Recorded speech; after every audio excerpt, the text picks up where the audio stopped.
திருவெளிப்பாடு அதிகாரம் 8.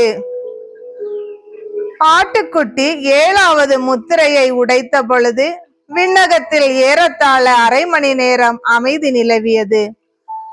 பின் கடவுள் முன் நின்று கொண்டிருந்த 7 வானதூதர்களை கண்டேன். அவர்களுக்கு 7 எக்காளங்கள் கொடுக்கப்பட்டன. மற்றொரு வானதூதர் பொன் தூப கிண்ணம் ஏந்தியவராய் பலிபீடத்தின் அருகில் வந்து நின்றார். அரியணை முன்னிருந்த பொன் பலிபீடத்தின் மீது இறை மக்கள் அனைவரும் செய்த வேண்டுதல்களோடு படைக்குமாறு அவருக்கு மிகுதியான சாம்பிராணி வழங்கப்பட்டது. அச்சாம்பிராணி புகை இறை மக்களின் வேண்டுதல்களோடு சேர்ந்து வானதூதரின் கையில் இருந்து கடவுள் திருமுன் எழும்பி சென்றது. பிறகு அந்த வானதூதர் தூப கிண்ணத்தை எடுத்து பலிபீடத்தில் இருந்த நெருப்பினால் அதை நிரப்பி மண்ணுலகின் மீது வீசி எறிந்தார். உடனே இடி முழக்கமும் பேரிரைச்சலும் மின்னலும் நிலநடுக்கமும் உண்டாயின.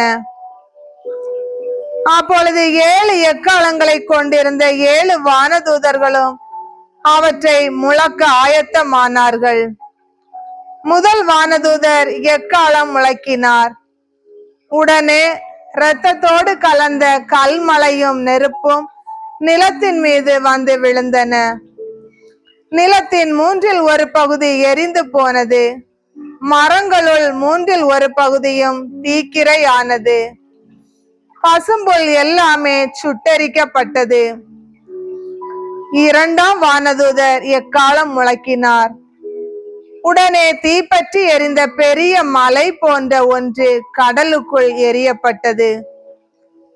இதனால் கடலின் 1/3 ஒரு பகுதி இரத்தமாக மாறியது. கடல் வாழ் உயிரினங்களுள் 1/3 ஒரு பகுதி மடிந்தது. கப்பல்களுள் 1/3 ஒரு பகுதி அமிழ்ந்தது. கப்பல்களுள் 1/3 ஒரு பகுதி அழிந்தது. 3ஆம் வானதூதர் எக்காளம் முழங்கினார்.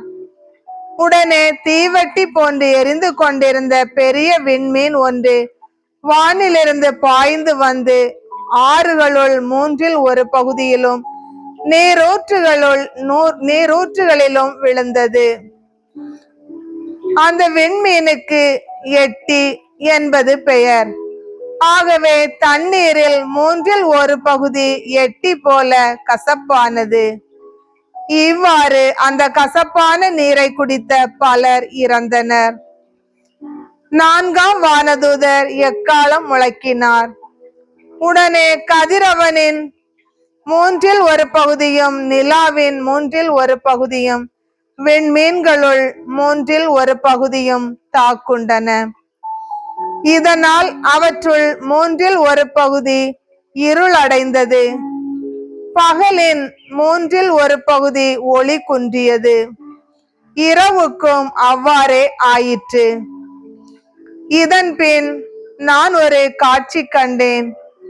நடுவானில் பறந்து கொண்டிருந்த கழுகு ஒன்று உரத்த குரலில், மற்ற 3 வானதூதர்களும் எக்காளங்களை இதோ முழக்கவிருக்கிறார்கள். அந்தோ உலகில் வாழ்வோருக்கு கேடு வரும், ஐயவோ என்று கத்த கேட்டேன்.